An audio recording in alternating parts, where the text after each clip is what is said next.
you. They're here.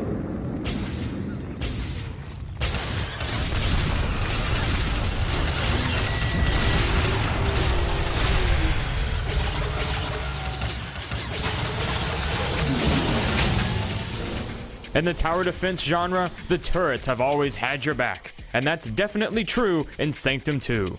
Like its predecessor, this game is an enjoyable blend of first-person shooting and tower defense style strategy. Instead of watching passively as your towers do all the dirty work, you get to dive into the action and sow carnage alongside them. Both games capture this concept well, but the sequel adds in a ton of new maps, new weapons, new towers, and more. Sanctum 2 is the fully featured, fully realized game this series needed, and offers lots to enjoy whether you're a strategy fan first and a shooter fan second, or vice versa. Tower here, tower there. Even though Sanctum 2 arms you with an array of destructive turrets, you're still the star of the show.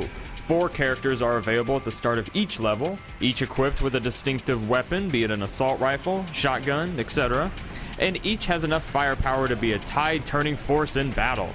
Enemies attack in waves, and between each wave you are awarded funds to build new towers and hazard-filled mazes for your enemies to navigate. While fighting back an enemy wave, you must alternate between thinning nimble hordes of lesser foes and felling slower, heavily armored targets. The tempo is kept at a fast pace, as you must race up and down the arena checking and rechecking how close enemies are to the core, the turrets in their path, and how many shots it'll take to finish the job. You're constantly oscillating between mowing down grunts with reckless destruction and taking carefully aimed shots at the weak spots of larger foes.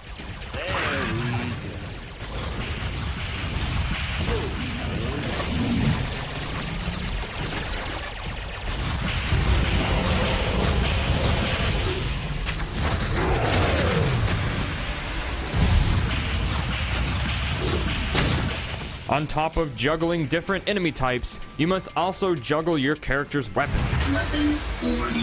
Weapons overheat after a certain number of shots and take about 5 seconds to cool down. During those 5 seconds, you can swap to your secondary weapon and continue the assault. Some weapons are also more effective against specific enemy types. So, by timing your cooldowns right, you can alternate weapons at the same time you alternate targets. This should hurt a bit.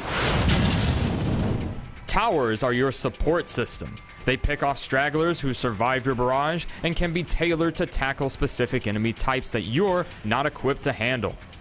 However, during each mission you only have a finite amount of resources, which can be spent on buying new turrets or upgrading old ones.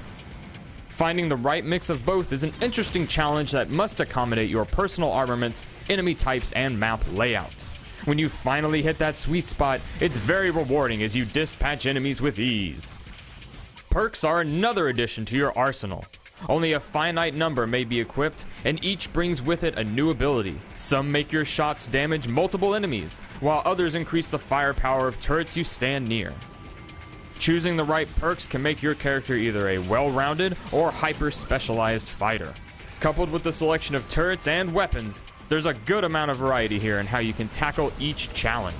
And Sanctum 2 has lots of variety. While the original game nailed its tower defense meets first-person shooting design, its 3 levels and 2 game modes left you wanting more. Sanctum 2 has 4 sets of levels, and each of these levels can be attempted using up to 5 difficulty modifiers or in endless survival mode. These options are great for extending the game's longevity. On the flip side, if you're having trouble, you can invite up to 3 other friends to join you online, or knock it down to easy mode to help even the odds. With a smart blend of action and strategy, Sanctum 2 successfully combines 2 disparate genres into one cohesive and enjoyable experience. Whether you're a fan of its predecessor or are new to the series, this game continues to put a fresh spin on 2 traditional genres. Every element from the original game has been expanded upon, creating a lengthy adventure that continues to feel fresh even after multiple completions.